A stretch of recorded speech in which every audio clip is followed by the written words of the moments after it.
Hello everyone. इस video में हम Delhi subordinate services selection board ने जो रिक्रूटमेंट निकाली है 2119 वैकेंसीज़ के लिए, और ये वैकेंसीज़ मल्टीपल डिपार्टमेंट्स में हैं, उससे रिलेटेड हम चीज़ें डिस्कस करेंगे। तो ये एक तरीके की रिक्रूटमेंट गाइड है। तो लेट्स बिगिन। सबसे पहले तो इम्पॉर्टेंट डेट्स देख लेते हैं। तो एप्लीकेशन की जो स्टार्ट डेट थी वो थी 8 जुलाई, यानी कि 8 जुलाई से आप एप्लीकेशन फिल करना स्टार्ट कर सकते थे। और जो एप्लीकेशन की एंड डेट है वो है 7 अगस्त। ओके, तो ये आपको याद रखना है। अप्लाई कहाँ से करना है? तो DSSPonline.nic.in ये वेबसाइट है, यहाँ से जाके आप अप्लाई कर सकते हैं इन वैकेंसीज़ के लिए। तो टोटल वैकेंसीज़ हैं 2119, ठीक है, across various department under government of NCT Delhi. और ये सारी की सारी पोस्ट ग्रुप बी और ग्रुप सी के लिए हैं।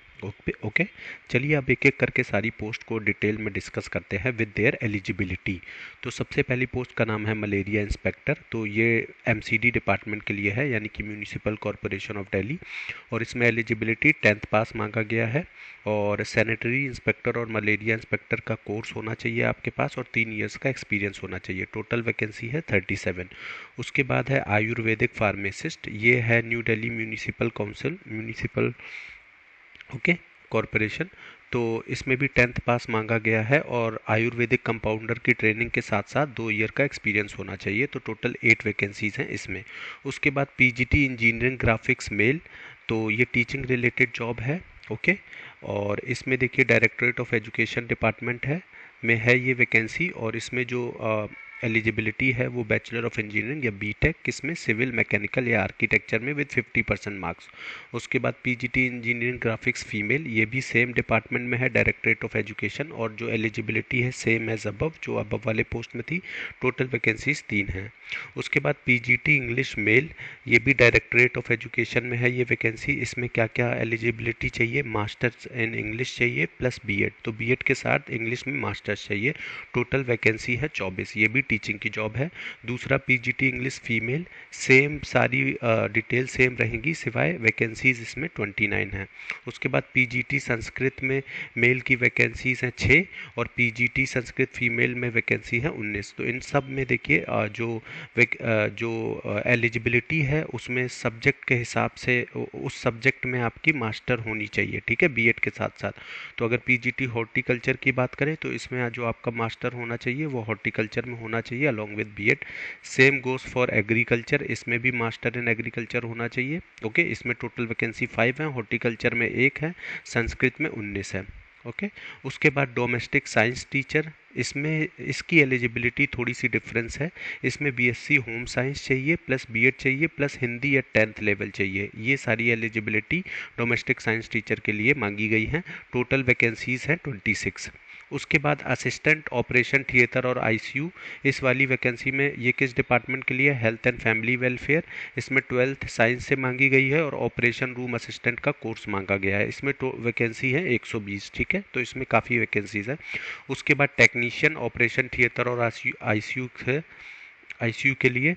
तो ये भी same department, health and family welfare. Same इसमें क्या है, सॉरी, इसमें 12th साइंस में मांगी गई है ओआरए कोर्स, यानी कि वही same operation room assistant course. Okay, और 5 साल का इसमें एक्सपीरियंस मांगा गया है। तो टोटल 70 वैकेंसीज है। अब ये देखिए अगली वैकेंसी है फार्मासिस्ट आयुर्वेदा। ये डायरेक्टरेट ऑफ आयुष में है। ओके, इसमें 10th पास प्लस 2 ईयर उपवेद भेजसा कालपक ट्रेनिंग। तो इसमें ट्रेनिंग मांगी गई है 2 साल की 10th पास के साथ साथ। उसके बाद वार्डर मेल ओनली, देखिए सबसे ज़्यादा जो वैकेंसी है 1676 वैकेंसी, वो इसी पोस्ट के लिए है, और इस पोस्ट को ही लेके मैंने ये वीडियो बनाया है। ओके, तो इसमें सिर्फ आपको 12th पास चाहिए, और ये किस डिपार्टमेंट के लिए है? दिल्ली प्रेजेंस के लिए है, ठीक है। तो ये इसमें सिर्फ 12th पास चाहिए, और उसके बाद एक फिजिकल एफिशिएंसी टेस्ट होगा अलॉन्ग विद मेडिकल फिटनेस। तो सबसे ज़्यादा जो वैकेंसी है 1676 ये है। तो मैक्सिमम जो मेल हैं वो इसके लिए अप्लाई कर सकते हैं। ओके, जिन्हें जॉब की बहुत ज़्यादा ज़रूरत है, क्योंकि इसमें सिर्फ 12th पास मांगी गई है। ओके, उसके बाद लेबोरेटरी टेक्नीशियन, ये दिल्ली जल बोर्ड के लिए है। इसमें BSc chemistry plus 2 years lab experience. Total vacancy है 30। फिर है सीनियर साइंटिफिक असिस्टेंट, इसमें ये है drugs control administration, sorry, department में। इसमें देखिए पोस्ट ग्रेजुएट मांगा है केमिस्ट्री, फार्मेसी या बायोकेमिस्ट्री में प्लस 1 ईयर, ओके, 1 ईयर का एक्सपीरियंस, बीएससी 1 ईयर का एक्सपीरियंस, या फिर BSc B pharma plus 3 years experience. Okay. उसके बाद नेक्स्ट पोस्ट है सीनियर साइंटिफिक असिस्टेंट माइक्रोबायोलॉजी। तो ये भी ड्रग्स कंट्रोल डिपार्टमेंट के लिए है। इसमें पीजी इन microbiology, biochemistry, botany etcetera plus 1 year experience, या फिर BSc plus 3 years experience. Okay. हाँ, तो टोटल कितनी पोस्ट के लिए इन्होंने वैकेंसी निकाली? 18 पोस्ट के लिए। जो मेन पोस्ट है वो है वार्डर। ओके, वार्डर की पोस्ट मेन है, जिसमें 1676 वैकेंसीज है। तो आप जो भी 12th पास हो वो इसमें अप्लाई कर सकते हैं। और ये वैकेंसी सिर्फ मेल के लिए है, वार्डर वाली।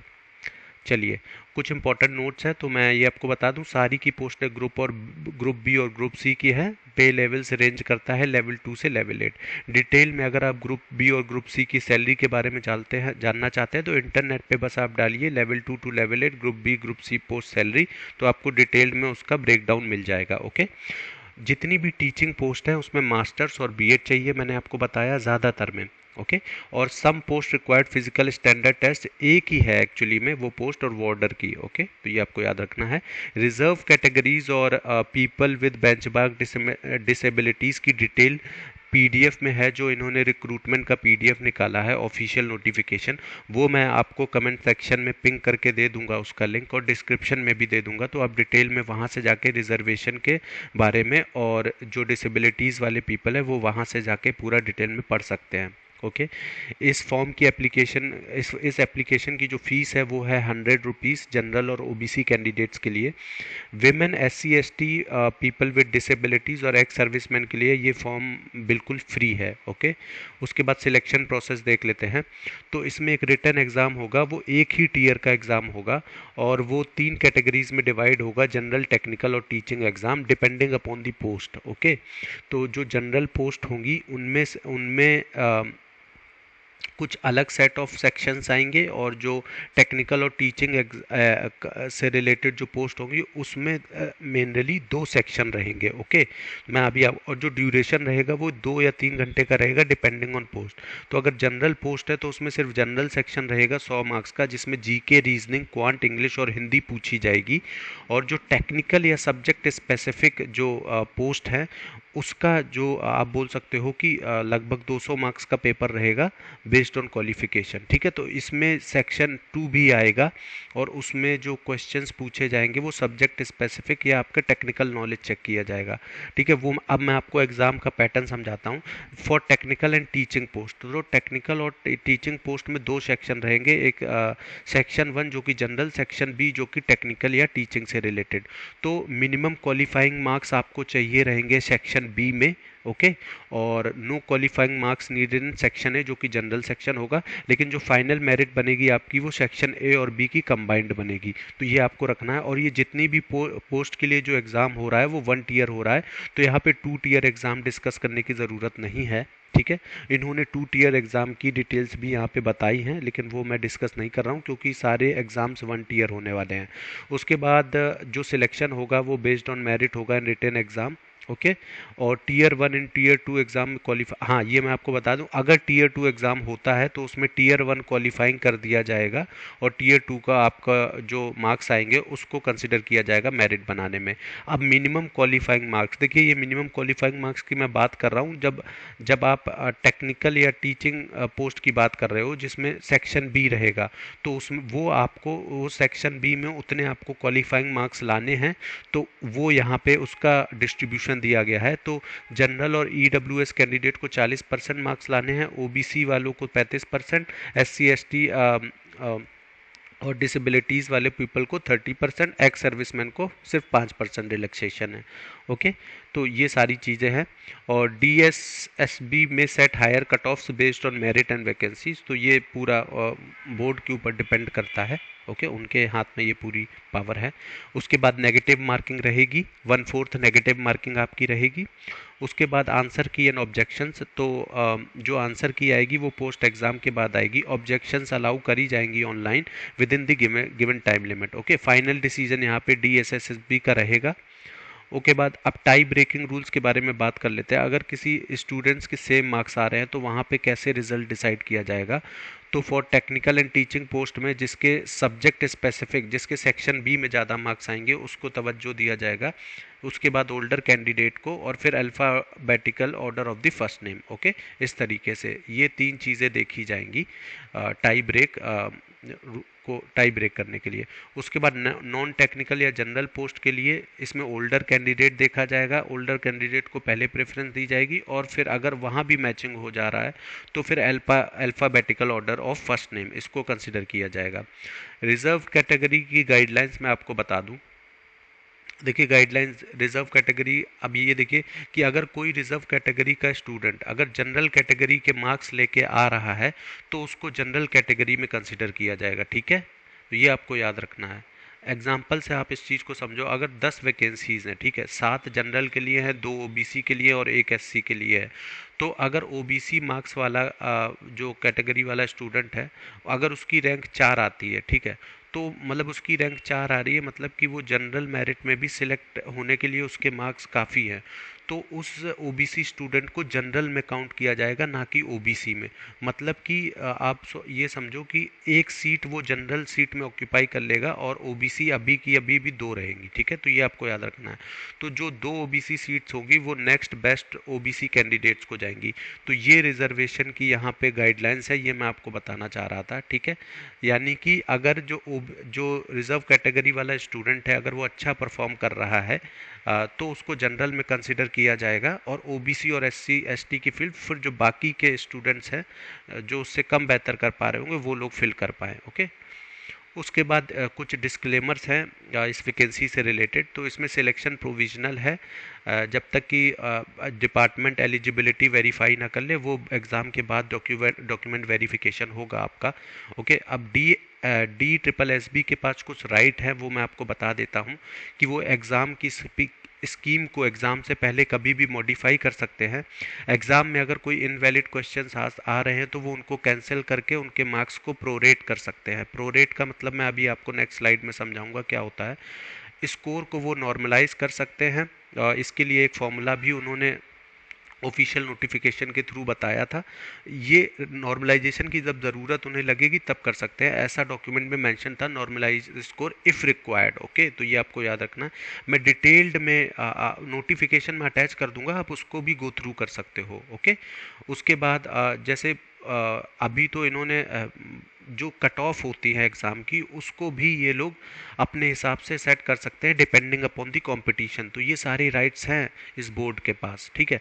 अब ये समझिए कि अगर क्वेश्चन इनवैलिड हो जाता है तो उस केस में क्या सिनेरियो रहेगा। ओके, तो देखिए अगर एग्ज़ाम के बाद जो आंसर की आती है और उसमें कुछ क्वेश्चंस को इनवैलिड बताया गया है, तब कैसी मार्किंग स्कीम रहेगी वो मैं आपको बताता हूँ।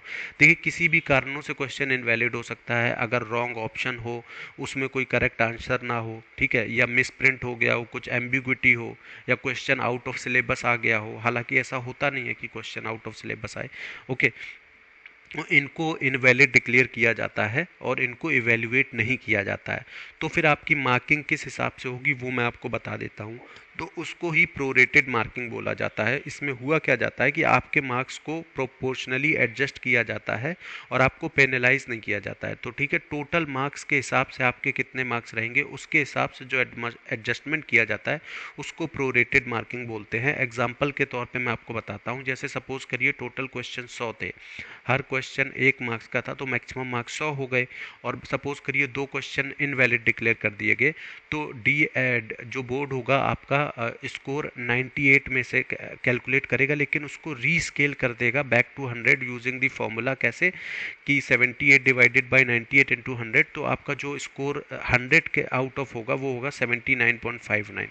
तो जो आपका स्कोर दिखाया जाएगा वो आएगा 79.59 will be considered for final merit. ठीक है, तो ये मैं आपको बताना चाह रहा था कि जो आपके मार्क्स होंगे वो मैक्सिमम मार्क्स से कैलकुलेट किए जाएंगे, ना कि जो इनवैलिड होने के बाद जो मार्क्स बचे हैं उससे। ठीक है, तो ये होती है प्रोरेट मार्किंग, इसको आपको याद रखना है।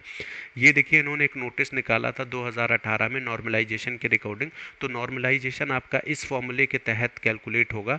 आप वीडियो को पॉज करके डिटेल्ड में इसको देख लीजिएगा। मैंने फॉर्मूला इस वीडियो में डिस्कस नहीं किया है, अननेसेसरी वीडियो लंबा हो जाएगा। ओके, तो आज के वीडियो में बस इतना ही।